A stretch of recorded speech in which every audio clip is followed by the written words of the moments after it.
Welcome to ട്രൈഡു. നമുക്ക് ഇന്നത്തെ ഗോൾഡിന്റെ പ്രൈസ് മൂവ്മെന്റ് അനാലിസിസ് ഒന്ന് നോക്കാം. അതിനുവേണ്ടി വൺ ഡേ ചാർട്ടാണ് എടുത്തിരിക്കുന്നത്. വൺ ഡേ ചാർട്ടിൽ നോക്കിയാൽ കാണാം, ഇന്നലെ മാർക്കറ്റ് നല്ലൊരു വീഴ്ച താഴോട്ടേക്ക് വന്നതിന് ശേഷം വീണ്ടും മുകളിലോട്ട് തന്നെ ആണ് വന്നിരിക്കുന്നത്. അതായത് വലിയൊരു റിജക്ഷൻ താഴോട്ടുനിന്ന് മുകളിലോട്ട് വന്നിട്ടുണ്ട്. ഇന്ന് നോക്കിയാൽ കാണാം, മാർക്കറ്റ് ഓപ്പൺ ചെയ്തിട്ട് മുകളിലോട്ടൊന്ന് ജസ്റ്റ് ഒന്ന് മുകളിലോട്ട് കയറിയതിന് ശേഷം വീണ്ടും താഴോട്ടേക്ക് വരാനുള്ള ഒരു ശ്രമമാണ്. അത് എവിടം വരെ വരും എന്നുള്ള കാര്യങ്ങളൊക്കെ നമുക്ക് കുറച്ചുകൂടി ചെറിയ ടൈം ഫ്രെയിമിൽ പോയിട്ട് പരിശോധിക്കേണ്ടതുണ്ട്. എന്നിരുന്നാലും വരാൻ സാധ്യതയുള്ള കുറച്ച് ഏരിയാസ് എന്ന് പറയുന്നത് ആദ്യമായിട്ട് ഈ ലെവലാണ് ഒന്നാമത്തെ സാധ്യത എന്ന് പറയുന്നത്. രണ്ടാമത്തെ താഴോട്ടേക്ക് ഇറങ്ങുകയാണെങ്കിൽ, സപ്പോർട്ട് എടുക്കുകയാണെങ്കിൽ ഇന്നലത്തെ ലോയാണ് രണ്ടാമത്തെ ഒരു സാധ്യത എന്ന് പറയുന്നത്. വീണ്ടും താഴോട്ടേക്ക് ഇറങ്ങുകയാണെങ്കിൽ മാർക്കറ്റ് എത്താൻ സാധ്യതയുള്ള ഒരു ലെവൽ എന്ന് പറയുന്നത് ഈ ഒരു റേഞ്ചിലോട്ടാണ്. ഈ ഒരു റേഞ്ചിലേക്ക് എത്താനുള്ള സാധ്യത കാണുന്നുണ്ട്. ഇനി മുകളിലോട്ട് പോകുന്ന സമയത്ത് എത്താൻ സാധ്യതയുള്ള ഒരു ലെവൽ ഇന്നലത്തെ ക്യാൻഡലിന്റെ ഹൈ തന്നെയാണ്. അതുപോലെ തന്നെ വീണ്ടും കുറച്ചുകൂടി മുകളിലോട്ട് പോവുകയാണെങ്കിൽ എത്താൻ സാധ്യതയുള്ളത് ഈ ഒരു റേഞ്ചിലാണ്.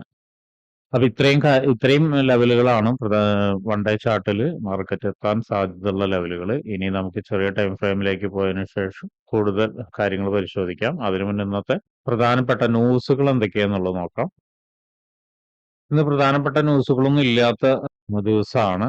എന്നിരുന്നാലും ഗോൾഡിനെ സംബന്ധിച്ചിടത്തോളം പ്രധാനപ്പെട്ട ന്യൂസുകളൊന്നും ഇല്ലെങ്കിലും മൂവ്മെന്റ് കിട്ടാനുള്ള ഒരു സാധ്യത കാണുന്നുണ്ട്. അപ്പൊ എല്ലാവരും അതൊന്ന് ഓർമ്മയിൽ വെക്കുക. ഇനി നമുക്ക് ചാർട്ടിലോട്ട് പോവാം.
വൺ അവർ ചാർട്ടിലെ പ്രധാനപ്പെട്ട ഏരിയാസ് എല്ലാം മാർക്ക് ചെയ്ത് വെച്ചിട്ടുണ്ട്. നമുക്ക് അതിന്റെയൊക്കെ പ്രൈസ് റേഞ്ചുകളൊന്ന് നോക്കാം. സപ്പോർട്ടിൽ നിന്ന് തന്നെ സ്റ്റാർട്ട് ചെയ്യാം. സപ്പോർട്ടിന്റെ പ്രൈസ് റേഞ്ച് എന്ന് പറയുന്നത് 3243.790 ആൻഡ് 3261.115. അടുത്തത് 3283.460 അതിന്റെ അടുത്ത് 3296.516. അടുത്തത് 3308.819. അടുത്തത് 3324.134. അതൊന്ന് കുറച്ചൊന്ന് അഡ്ജസ്റ്റ് ചെയ്ത് വെക്കുന്നുണ്ട്. 3325.892 ആണ് അഡ്ജസ്റ്റ് ചെയ്ത പ്രൈസ് വരുന്നത്. അടുത്തത് 3340.705. അടുത്ത് 3355.016. അടുത്തതിന്റെ വരുന്നത് 3368.825 ആൻഡ് 3377.613. അടുത്ത് 3385.899. അടുത്ത് 3398.954. അടുത്ത് 3410.253. അതിന്റെ അടുത്ത് 3424.062. ഇത്രയാണ് പ്രധാനപ്പെട്ട ഏരിയാസ് 1 അവറിൽ മാർക്ക് ചെയ്തിരിക്കുന്നത്, അതിന്റെ പ്രൈസ് റേഞ്ചുകളും. ഇനി നമുക്ക് 50 മിനിറ്റ്സിലോട്ട് പോയിട്ട് എൻട്രി സാധ്യതകളൊന്ന് നോക്കാം. 50 മിനിറ്റ്സിലോട്ട് നോക്കിയാൽ കാണാം, നമ്മൾ ഇന്നലെ പറഞ്ഞ കറക്റ്റ് ആയിട്ടുള്ള ഒരു സിനാരിയോ ആയിരുന്നു. ഇതിന്റെ ലോ എടുത്തതിന് ശേഷം മാർക്കറ്റ് നിന്ന് താഴോട്ടേക്ക് വന്ന് ഈ ഒരു ലെവലിൽ നിന്നിട്ട് സപ്പോർട്ട് എടുക്കാനുള്ള സാധ്യത ഉണ്ട് എന്നുള്ളത് അതുപോലെ തന്നെ സംഭവിച്ചിട്ടുണ്ട്. സപ്പോർട്ട് എടുത്തിട്ട് ഇപ്പൊ നിൽക്കുന്ന 50 മിനിറ്റ്സിന്റെ ഒരു അത്യാവശ്യം മോശമില്ലാത്ത ഒരു റെസിസ്റ്റൻസ് ഏരിയയാണ്. ആ റെസിസ്റ്റൻസ് ഏരിയനെ ഒന്ന് മാർക്ക് ചെയ്യുന്നുണ്ട്. സോ അവിടെ നിന്ന് മാർക്കറ്റ് ഒരു കൺഫർമേഷൻ തന്നു കഴിഞ്ഞാൽ ശ്രദ്ധിക്കേണ്ട ഒരു കൺഫർമേഷൻ എന്ന് പറഞ്ഞു കഴിഞ്ഞാൽ അത്യാവശ്യം മോശമില്ലാത്തൊരു കൺഫർമേഷൻ ആയിരിക്കണം. ഈ ഒരു ക്യാൻഡിലിന്റെ ലോയിനെ ബ്രേക്ക് ചെയ്യുന്ന സമയത്ത് ഒരു വലിയൊരു മൂവ്മെന്റോട് കൂടിയിട്ട് ബ്രേക്ക് ചെയ്തിട്ട് ഒരു ചെറിയ റീടെസ്റ്റ് വന്നു കഴിഞ്ഞു കഴിഞ്ഞാൽ നമുക്ക് അടുത്തൊരു എൻട്രി ഉണ്ട്, സെൽ എൻട്രി ഉണ്ട്. അതും ശ്രദ്ധിക്കേണ്ടത് സെൽ എൻട്രി എന്നൊക്കെ പറയുമ്പോൾ ഈ ഒരു ലെവലിലൊക്കെയാണ് ഏറെക്കുറെ വരാനുള്ള സാധ്യതയുള്ളൂ. അതായത് ചെറിയൊരു സെൽ എൻട്രി ആയിരിക്കും വരാനുള്ള ഒരു സാധ്യത. അപ്പോൾ അതൊന്ന് നോക്കുക, അതൊന്ന് ശ്രദ്ധിക്കുക. ഇനി ഇവിടേക്ക് വന്നു കഴിഞ്ഞിട്ട് ഒരു കൺഫർമേഷൻ ചെറിയ ടൈം ഫ്രെയിമിൽ എടുത്താലും മതി. ഒരു നല്ലൊരു കൺഫർമേഷൻ കിട്ടുകയാണെങ്കിൽ മാർക്കറ്റ് വീണ്ടും ഈ ഒരു ലെവൽ വരെ എത്താനുള്ള ഒരു സാധ്യത ഉണ്ട്.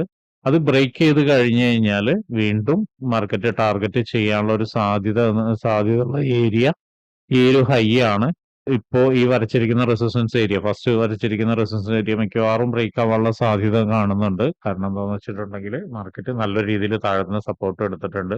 വീണ്ടും റീടെസ്റ്റിലേക്ക് ആയിരിക്കും ഇവിടേക്ക് വരുന്നത്. അങ്ങനെ അവിടെ റീടെസ്റ്റിൽ നിന്ന് നല്ലൊരു കൺഫർമേഷൻ കിട്ടുകയാണെങ്കിൽ, വീണ്ടും പറയുന്നു, റീടെസ്റ്റിൽ നിന്ന് നല്ലൊരു കൺഫർമേഷൻ കിട്ടുകയാണെങ്കിൽ ഈ റെസിസ്റ്റൻസ് ഏരിയ, ഫസ്റ്റ് റെസിസ്റ്റൻസും സെക്കൻഡ് റെസിസ്റ്റൻസും ബ്രേക്ക് ആവാനുള്ള സാധ്യത ഉണ്ട്. എന്നിട്ട് തേർഡ് റെസിസ്റ്റൻസിലേക്ക് ഇതിലേക്ക് എത്താനുള്ള സാധ്യത വളരെ കൂടുതലാണ്. ഇവിടേക്കൊക്കെ എത്തുന്ന സമയത്ത് ശ്രദ്ധിക്കണം, ബ്രേക്ക് ആവാനുള്ള സാധ്യത ഉണ്ട് എന്ന് പറഞ്ഞാൽ ഡയറക്റ്റ് ബ്രേക്ക് ആയിരിക്കില്ല, കുറച്ചു നേരം നിന്നിട്ടായിരിക്കാം ബ്രേക്ക് ചെയ്യുന്നത്. അല്ലെങ്കിൽ ഒരു റീടെസ്റ്റ് ഒക്കെ കിട്ടാനുള്ള സാധ്യത കാണുന്നുണ്ട്. ഐ മീൻ ഒരു പുൾ ബാക്ക് ഒക്കെ, ഇവിടെ നിന്നൊരു പുൾ ബാക്ക് കിട്ടി വീണ്ടും അങ്ങനെ പുൾ ബാക്ക് എടുത്തിട്ടായിരിക്കും പോകാനുള്ള സാധ്യത. ഇനി അടുത്തൊരു കാര്യം എന്ന് പറയുന്നത് മാർക്കറ്റ് ഇവിടെ റെസ്പെക്ട് ചെയ്യാതെ മാർക്കറ്റ് ഇവിടെ നിന്നിട്ടും താഴോട്ടേക്ക് വീഴുകയാണ്. ഈ ലോയിനെ എടുത്തിട്ട് വരികയാണെങ്കിൽ അടുത്തൊരു സപ്പോർട്ട് ഏരിയ, അതായത് നമ്മൾ വരച്ചിരിക്കുന്ന സപ്പോർട്ട് ഏരിയയിൽ രണ്ടാമത്തെ സപ്പോർട്ട് ഏരിയ ആണ്, മിഡിലുള്ള സപ്പോർട്ട് ഏരിയയിലേക്ക് മാർക്കറ്റ് വളരെ കൂടുതലാണ് വരാനുള്ള സാധ്യത. ഇവിടെയും ശ്രദ്ധിച്ചാൽ കാണാം.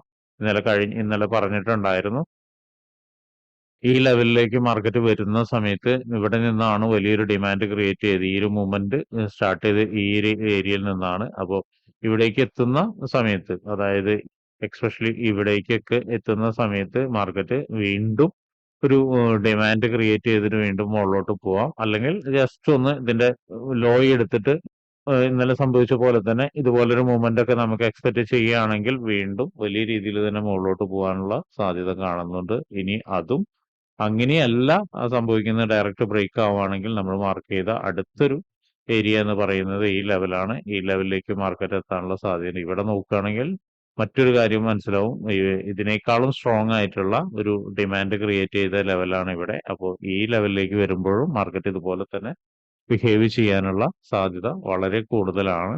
അപ്പോൾ ഈ ഏരിയയിലേക്കൊക്കെ എത്തുന്ന സമയത്ത് എങ്ങനെയാണ് മാർക്കറ്റ് ബിഹേവ് ചെയ്യുന്നത് അല്ലെങ്കിൽ കൺഫർമേഷൻ തരുന്നത് എന്നൊക്കെ ബേസ് ചെയ്തിട്ടാണ് ട്രേഡ് എടുക്കേണ്ടത്. അല്ലാതെ ഒരിക്കലും ബ്ലൈൻഡ് ആയിട്ട് ട്രേഡ് എടുക്കരുത്. അതൊന്ന് നോട്ട് ചെയ്ത് വെക്കുക.